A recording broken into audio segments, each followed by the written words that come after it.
Je vais vous parler de Docker et de cas d'utilisation euh, que vous pouvez avoir en tant que développeur. Alors, c'est ça qui est un peu différent, c'est que d'habitude on entend que c'est pour déployer des environnements, etc. Mais on va voir que ce n'est pas que pour ça. Alors, je vais utiliser pendant cette session, je vais utiliser Docker avec la ligne de commande. Donc, en gros, Docker, c'est quoi? C'est une plateforme qui permet de lancer des applications dans des conteneurs logiciels. Et en gros, faut voir ça un peu comme des boîtes noires, ce qui fait qu'en fait, vous avez une boîte et vous lui donnez des choses à manger un petit peu, et vous avez un truc qui les exécute, et vous n'avez pas besoin de vous soucier de comment c'est fait à l'intérieur.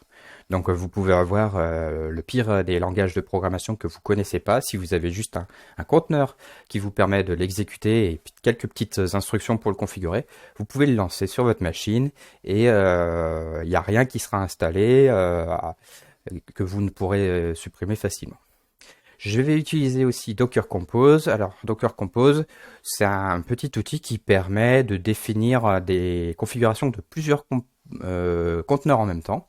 Ce qui vous permet, par exemple, de définir peut-être un serveur back-end, par exemple, un serveur front-end, et créer le serveur front-end en fonction de l'autre, etc. Donc, on va voir un peu plus en détail à quoi ça sert. Ça peut être utilisé de plein de façons différentes également.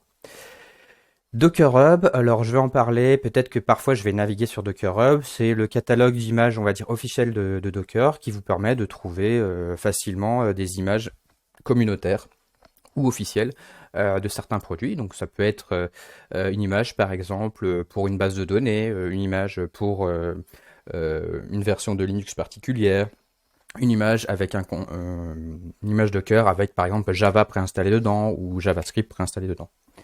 On peut trouver tout un tas de choses.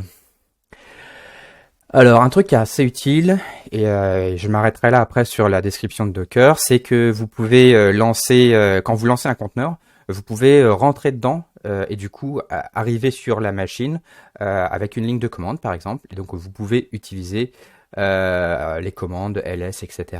Vous pouvez regarder les logs, etc.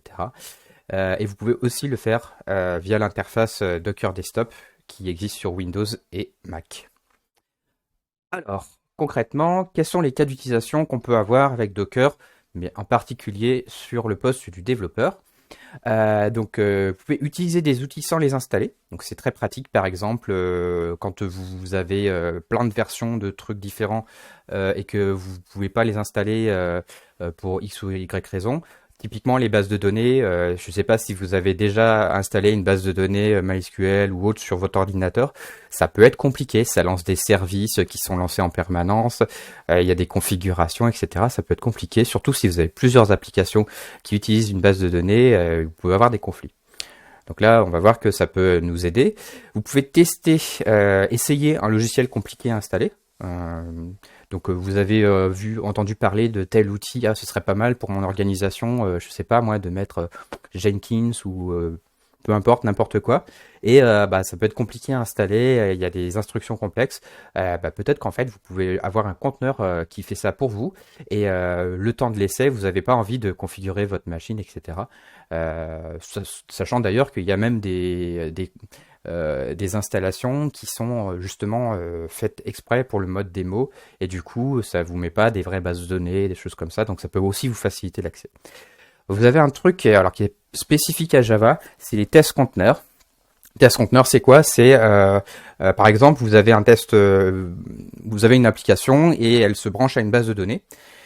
Et vous pouvez, à l'intérieur d'un test unitaire, dire lance-moi un conteneur avec PostgreSQL ou SQL Server ou que sais-je.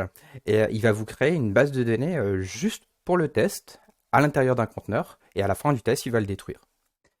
Un autre cas d'utilisation, c'est notamment avec GitLab, vous avez l'intégration continue, la CI/CD avec les pipelines GitLab. Et en fait, les GitLab, ça se base sur les conteneurs. Donc à chaque fois que vous avez un petit job qui est exécuté dans une pipeline, en fait, ça se base sur une image Docker. Et du coup, si vous voulez débugger un petit peu votre CI en local sans relancer à chaque fois sur GitLab certains trucs, Par exemple, si c'est un petit bout d'un job qui déplace un fichier, le zip, etc., vous pouvez très bien charger la même image qui est utilisée dans le job CI et, et le tester en local dans un environnement safe. Vous pouvez aussi créer des environnements de développement à l'intérieur de conteneurs pour vous connecter par exemple avec Visual Studio Code ou même depuis un navigateur. Ça peut être pratique quand vous avez juste une petite modification à faire ou quand vous voulez, quand vous démarrez sur un projet, quelqu'un en 2 clics qui peut avoir un environnement prêt à l'emploi avec tout préinstallé. Ça peut être très utile. Autre cas d'utilisation, vous pouvez lancer des logiciels dont vous ne connaissez pas la technologie. Donc je suis un développeur front-end par exemple et moi je connais pas Java. Et par contre, si mes copains du back-end, ils ont fait une petite image Docker ou un petit Docker Compose qui permet de lancer le back-end, et ben j'ai pas besoin d'installer Java ou j'ai pas besoin de configurer des trucs. Je lance Docker, il me lance mon back-end et puis moi je peux lancer mon front-end pour vérifier sans avoir à rentrer dans le monde Java par exemple. Vous pouvez utiliser des conteneurs pour tester une version d'un langage si vous n'avez pas la possibilité de l'installer. Par exemple, si vous n'avez pas la possibilité facilement d'installer une version récente de Java, vous pouvez quand même tester un code ou des nouvelles fonctionnalités du code à travers un conteneur. Il y a des choses quand vous n'êtes pas admin sur votre poste que vous pouvez pas faire. Par contre, si vous avez un conteneur, vous pouvez être admin à l'intérieur du conteneur, ce qui vous donne pas forcément accès à des capacités d'admin à l'extérieur, mais ça peut vous permettre de faire des opérations qui, dans votre machine hôte, ne seraient pas permis. Et du coup, vous pouvez installer par exemple des paquets à l'intérieur de votre conteneur. Ça reste à l'intérieur de votre conteneur, ça en sort pas. Donc ça peut être intéressant aussi pour faire des expérimentations comme ça. Vous pouvez avoir des événements, par exemple, si j'organise un meet-up à l'extérieur, etc., je peux vouloir créer juste pour l'occasion lancer un serveur de je sais pas quoi, un petit wiki ou un petit machin juste pour l'événement et puis à la fin je le détruis. Donc ça peut être intéressant aussi, juste quand vous avez besoin d'une infrastructure sur le pouce, ça peut être utile. Bac à sable, vous connaissez pas Linux par exemple et vous avez envie d'essayer, mais c'est compliqué de lancer Linux à partir de Windows. Vous avez besoin d'une VM, il faut vous faire installer le sous-système Linux, ça peut être compliqué. En fait, à l'intérieur d'un conteneur, vous pouvez essayer un certain nombre de choses. Donc on va voir, il y a des images très légères qui vous permettent de faire ça ou même de vous servir de petits trucs utilitaires. Et enfin, et surtout, ça va être ça qui nous intéresse le plus, vous êtes capable de simuler l'environnement de déploiement cible depuis votre poste en local. Donc si vous êtes sur Windows et que votre environnement cible c'est Linux par exemple, si vous containerisez et si vous utilisez des conteneurs et que les conteneurs sont les mêmes qui sont utilisés dans les environnements déployés ou que les environnements déployés ont exactement la même configuration, ça va vous permettre de tester des choses que vous aurez détectées seulement peut-être plus tard quand c'est déployé après. Rentrons dans le vif du sujet. Donc, utiliser des outils sans les installer. Alors, vous pouvez utiliser des bases de données, des serveurs d'authentification par exemple. Donc par exemple, on a un serveur de messaging qui s'appelle RabbitMQ.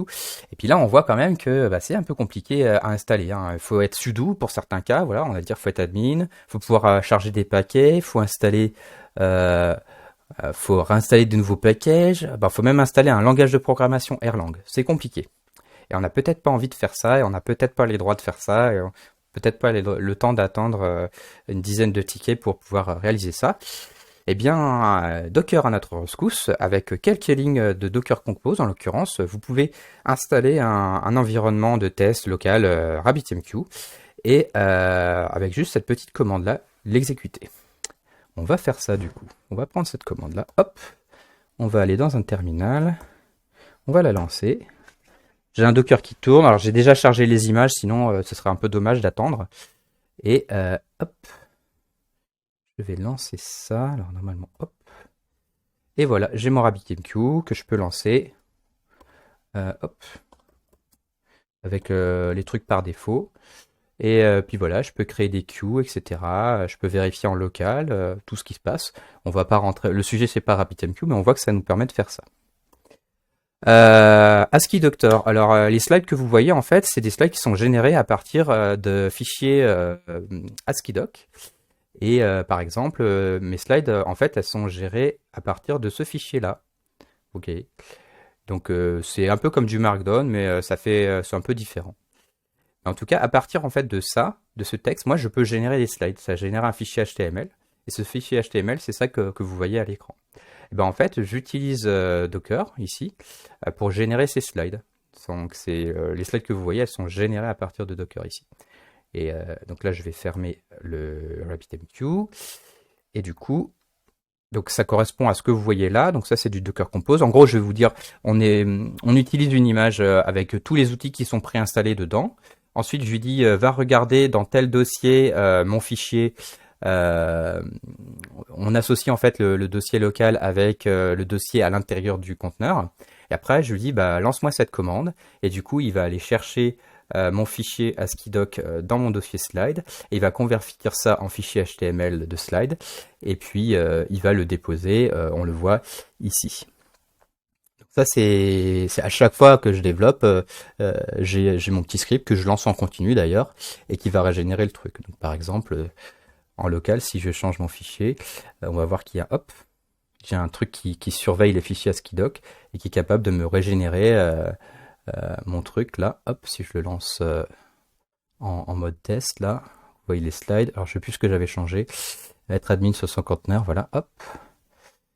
Et on voit que ma petite modification, elle a été prise en compte. Ok. Donc tous les démos que je fais, elles sont disponibles sur GitHub, donc vous pouvez les essayer. Vous avez juste besoin de de Docker et de Docker Compose d'une version assez récente, et puis vous pouvez lancer les mêmes commandes et ça fonctionnera. Tester un logiciel compliqué à installer. Par exemple, à la maison, vous voulez essayer de mettre en place un Nextcloud, l'équivalent de Google Drive par exemple, mais derrière, bah, il faut quand même une base de données Postgre, etc. Donc bah, ça vous permet de simplifier ça. Donc là, on voit qu'on a un Docker Compose avec un service qui va être le Nextcloud et un service qui va être la base de données. Et une fois que c'est configuré, alors ça, je ne l'ai pas créé forcément, hein, je l'ai trouvé sur Internet. Hein, et j'ai juste à lancer cette petite commande là. Alors elle est un peu plus compliquée. Hein, et hop, pareil, je lance ma commande. Voilà. Il va me recharger mes conteneurs. Alors il va lire... il va aller charger les données que j'ai associées à des valeurs sur mon disque dur, mais il pourrait aussi utiliser un volume interne. Pareil, je rentre pas dans les détails de Docker, on se focus plutôt sur les cas d'utilisation. Et du coup, maintenant, quand je lance mon localhost, normalement, j'ai un accès à mon Nextcloud. Alors, c'est un peu lent au début, mais voilà. On le trouve, puis il est là. Et si je le kill, bien entendu, je triche pas. Hein. Si je le détruis, hop. Docker compose down. Il va me détruire mes images. Et du coup, hop, si je recharge, il n'existe plus. Et dans la console Docker, on voit qu'il y avait ce Nextcloud. On pouvait même aller voir les logs à l'intérieur, ce qui s'est passé, etc. On pouvait rentrer dedans. On va voir tout à l'heure qu'on peut le faire. Hop. Ok. Revenons sur nos slides. Hop. Test conteneur. Alors les tests conteneurs, ce que je vous ai dit tout à l'heure, vous avez le lien. En gros, vous pouvez écrire des tests en disant que ça va s'exécuter en utilisant un conteneur avec une base de données, avec une configuration. Et en fait, il va créer automatiquement le conteneur avec le bon port, les bonnes adresses, etc. Et bah, il va pouvoir exécuter certains tests contre ça. Alors, n'exécutez pas tous vos tests contre de test conteneurs parce qu'en fait, c'est quand même lent. Donc, c'est l'inconvénient. Et du coup, quand vous lancez votre test, par exemple, pour vérifier que votre configuration JPA est bien capable d'appeler une vraie base de données, ben en fait, votre test, il va fonctionner en utilisant un conteneur. Donc, on va voir comment ça marche. Alors, je vais reprendre la commande. Je crois qu'elle est marquée quelque part. Ouais, voilà. Hop.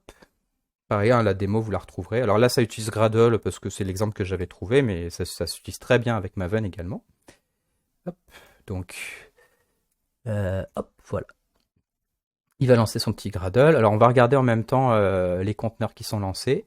Normalement, on va avoir un conteneur qui va apparaître quand il va commencer à le créer. Hop. Voilà, hop, le conteneur il apparaît. On voit qu'il est en train d'exécuter la base de données. Pour regarder un peu à l'intérieur ce qui se passe. Ok, donc il a créé une base de données, ok, avec une session test conteneur. Là, il fait quoi? Il lance, je crois que c'est un Redis qu'il utilise. Puis à la fin, il le détruit. Puis voilà, on a notre test qui s'est exécuté contre une vraie base de données et on n'a pas eu besoin de configurer quoi que ce soit sur notre machine. Donc c'est assez intéressant pour ça. Reproduire la CI en local, alors je ne vais pas vous montrer, mais en gros, on peut regarder peut-être rapidement un petit... on reverra peut-être tout à l'heure dans les QR, si vous voulez des détails un peu plus précis. Environnement de développement conteneurisé. Alors, vous avez depuis pas si longtemps que ça la possibilité de lancer un serveur VS Code depuis votre machine. Alors, il n'y a pas que Code Server, il y en a plein d'autres. Code Server, c'est la version de VS Code sans les trackers, etc. Donc, c'est un peu plus safe pour vos données personnelles. Et en fait, comment ça fonctionne? Pareil, vous lancez une petite image. Alors ici, c'est une petite image qu'on a préinstallée avec un certain nombre de plugins et puis avec Node.js et Deno, je crois. Et puis hop, vous lancez votre petite commande comme d'habitude. Hop, hop, il lance mon truc. Alors ça peut prendre un petit moment. Après, je vais sur l'adresse. Hop, on va attendre qu'il charge. Ça peut prendre un petit moment. Puis là, hop. Alors je sais plus s'il va me demander un mot de passe, mais en gros il va me lancer un petit VS Code.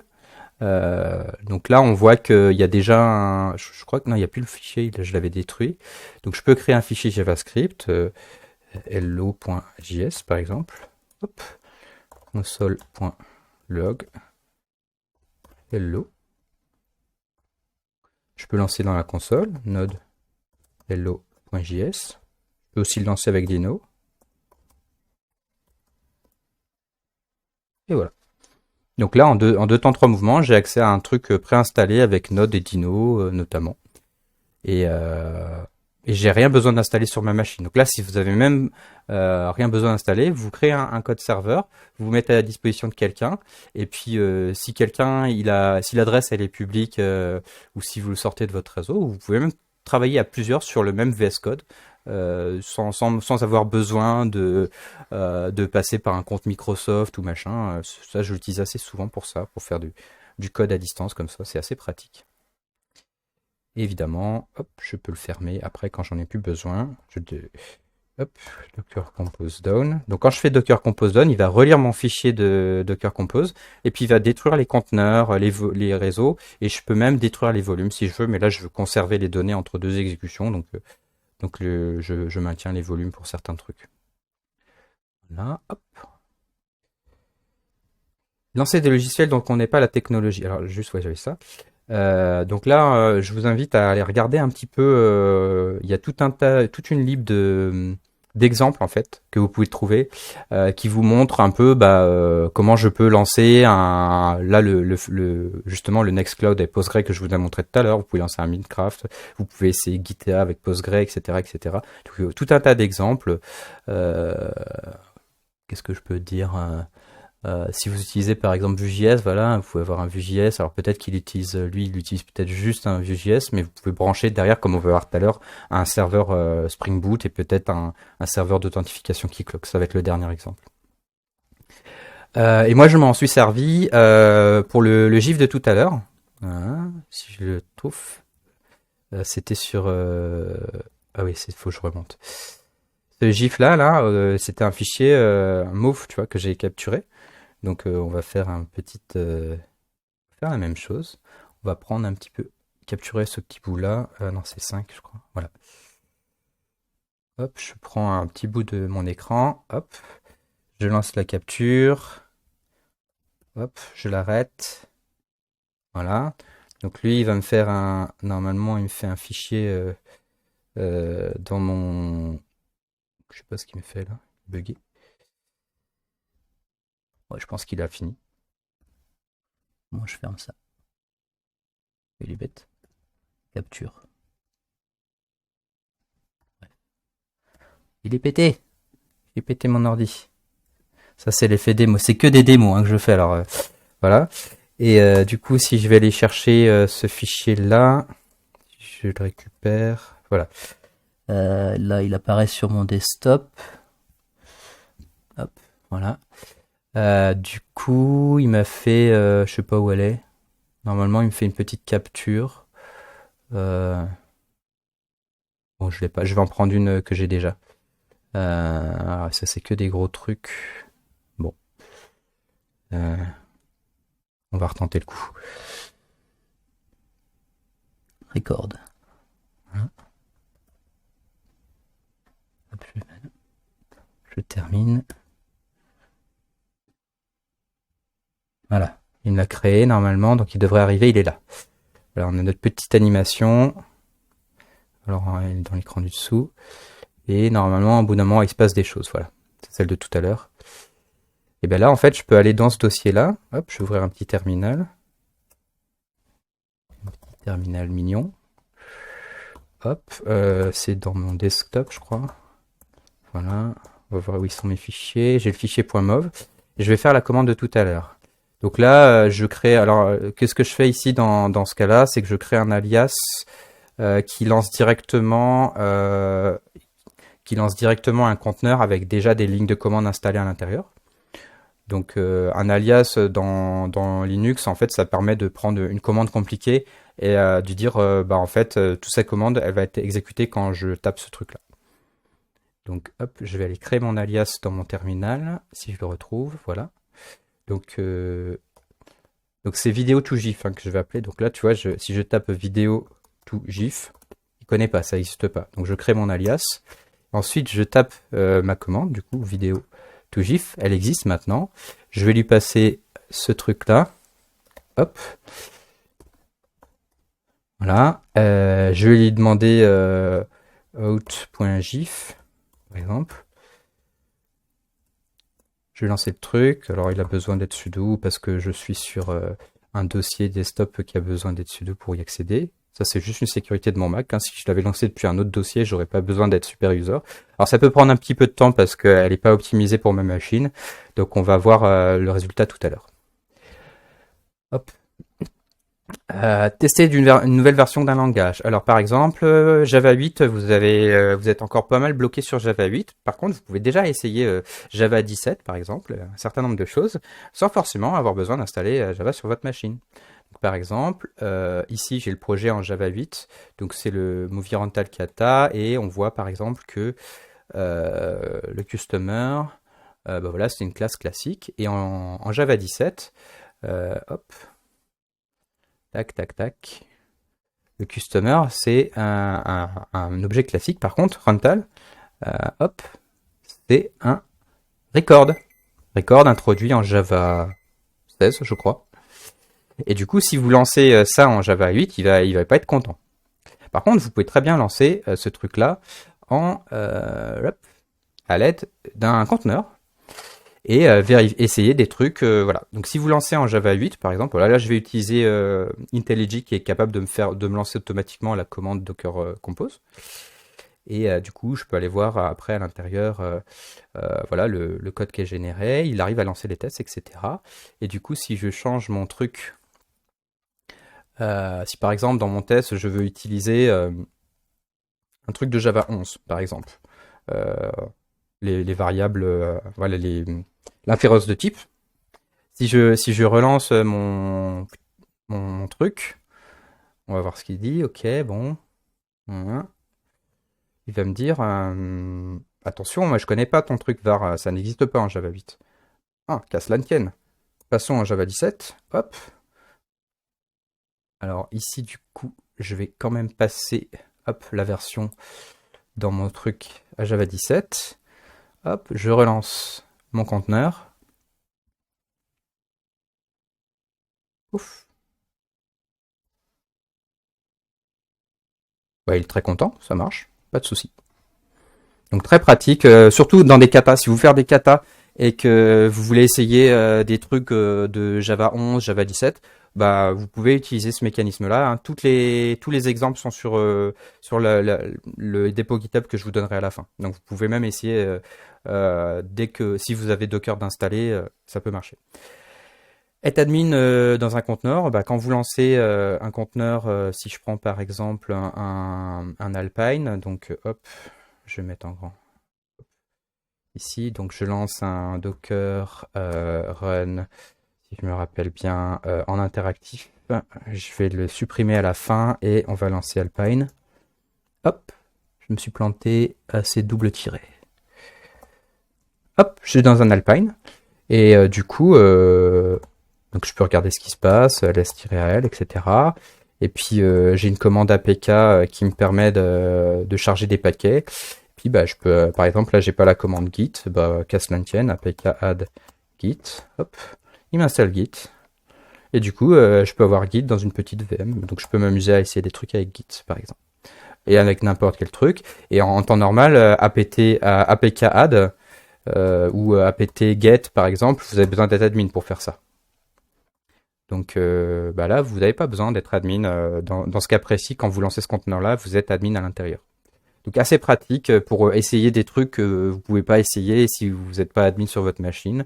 Et ça reste à l'intérieur du conteneur. Le conteneur, à la fin, il est détruit. J'ai monté aucun volume à l'extérieur. Donc voilà.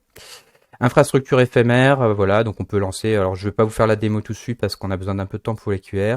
Backasap, c'est un peu ce qu'on a vu, donc vous avez des images hyper légères, hein, elles prennent entre 1 et 5 mégas, vous pouvez tester des commandes Linux, vous pouvez même vous en servir à l'intérieur de CI pour faire des petits jobs, copier des fichiers, zipper des trucs par exemple. Alpine c'est très bien pour ça. Et le dernier truc qui nous intéresse, un truc un peu compliqué, j'aimerais bien lancer une application Vue.js, mais qui est authentifiée à travers un serveur Keycloak. Mais j'ai pas envie d'utiliser un serveur Keycloak déployé par ailleurs parce que je veux essayer, je veux bricoler la configuration du Keycloak et je veux pas casser tout ce qui est déployé et j'ai pas les droits peut-être. Et je veux lancer ça sur un Spring Boot également. Là, on a un setup un peu plus compliqué. Alors, on a besoin de mapper un nom de domaine sur le localhost pour qu'il arrive à. En fait, c'est pour des raisons pratiques. Hein, le backend, faut qu'il puisse interroger le serveur d'authentification avec sa vraie adresse, sa vraie URL. Bon, je vous passe les détails. Mais en tout cas, voilà, on a un fichier. Alors, je vais vous le montrer dans IntelliJ. Ce sera peut-être un peu plus propre, un peu plus lisible. Alors, il est où celui-là? C'était le 11. Il est dans son dossier à part. Voilà. Donc ici, vous avez le back-end, c'est du Java avec son POM, etc. Vous avez le front-end, c'est du JavaScript avec NPM, le package, etc.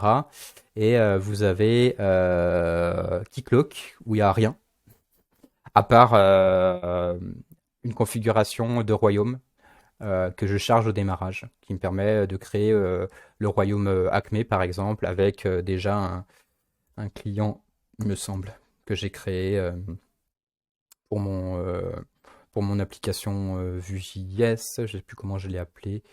Peut-être je l'appelais Vue. Voilà, j'ai créé un client et du coup, il est déjà créé, donc je pourrais utiliser ce client-là depuis mon application front-end. Et du coup, j'ai mon petit Docker Compose et bah, je le lance. Du coup, ce que je vais faire, c'est que je vais le lancer en ligne de commande, celui-là. Alors, hop, je vais l'ouvrir dans le terminal. Voilà. Et du coup, Docker Compose, hop, et je vais le lancer. Je vais pas le lancer en démon. Alors, je peux le lancer si je le lance comme ça, il va m'ouvrir les trois conteneurs en même temps, et du coup, j'aurai les logs des 3 conteneurs. Et du coup, là, il va me faire une couleur différente de log par conteneur. Donc je pourrais voir les différents logs un peu entremêlés. Je peux aussi le lancer en mode démon, du coup il va se lancer en arrière-plan. Et là par exemple si je veux voir les infos, il faut que j'utilise certaines commandes Docker ou il faut que j'aille dans le tableau de bord ici. Donc on va le lancer en interactif. Donc là voilà, il crée les conteneurs, il va charger les trucs. Donc là on a le log ici de serveur d'authentification en turquoise, le log du front-end en vert et le log du back-end en jaune. Donc voilà, si c'est un peu compliqué, vous pouvez le lancer aussi. Vous pouvez voir également les logs ici. Vous avez les 3 conteneurs et puis là du coup vous avez le log spécifique du serveur d'authentification. Alors faut attendre un petit peu je pense. Ah merde. Hop. Voilà, donc on voit les logs de tout le monde. Normalement ici je vois le log de 1, mais c'est voilà le log du serveur d'authentification. Ici on a le log du front. Hop, il s'est lancé. Et ensuite, le backend Spring, hop, il a terminé de se lancer. Donc, on voit qu'il n'a pas eu besoin de charger les dépendances parce que je les ai mises dans un volume ici. Donc, mon target, mon dépôt Git, mon dépôt Maven, etc. Et mon node module, il va les relire. Il n'a pas besoin de les recharger à chaque fois. C'est un peu comme un cache. Et du coup, je peux aller sur mon front-end maintenant. Hop. Et puis hop, il me redirige bien vers mon serveur Keycloak. Alors je crois qu'il s'appelle user. Hop, il me redirige. Et puis là, si je regarde la commande, le réseau par exemple, j'appelle mon API backend et il me renvoie bien you get private data. Et si je casse un des conteneurs, par exemple, je casse le backend, je vais le péter, on va dire, hop, voilà, et que je relance, et ben non, connais pas. Donc limite là, ça peut vous permettre d'essayer justement qu'est-ce qui se passe si j'étais à mon serveur. Donc c'est assez pratique. Voilà, donc ça c'était les démos et je vous propose de prendre voilà, on a une bonne grosse vingtaine de minutes pour vos questions et on pourra zoomer un peu plus sur le code et les démos si vous voulez sans problème. Et voilà. J'arrête l'enregistrement, Marc, et je Ouais, laisse place aux questions. ça marche. Donc là, vous avez le lien, si vous voulez aller sur ce dépôt, vous allez avoir ces slides, ce truc-là. Vous pouvez accéder aux slides en live, comme on vient de les voir ici. C'est les mêmes slides, donc vous pouvez revenir dessus. Avec ASCII-Doc, j'ai pu générer également le PDF à partir des mêmes sources. Donc vous pouvez aussi vous le charger. Et également, en bonus, si vous avez une liseuse, ASCII-Doc me permet également de faire des e-books. Et du coup, vous pouvez le voir en e-book également. Voilà, voilà.